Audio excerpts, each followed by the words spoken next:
Tuwing katapusan ng Hulyo, isang pamilyar na tanawin ang makikita sa mga kanayunan ng Indonesia. Mga motorsiklong puno ng matitinik at kakaibang prutas, ang durian. Kilala ito sa kakaibang sarap at sa matapang nitong amoy at nagiging bahagi ng pang-araw-araw na buhay ng mga komunidad tuwing panahon ng anihan.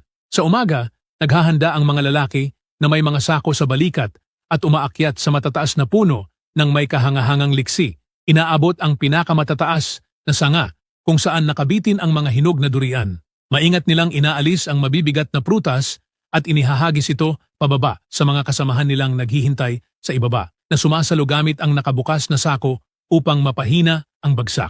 Pagkalipas ng ilang oras ng pag-aani, kinokolekta ang mga durian at dinadala sa mga pamilihan. Kung minsan ay ipinadaraan pa ito sa makikitid na ilog gamit ang pansamantalang balsa.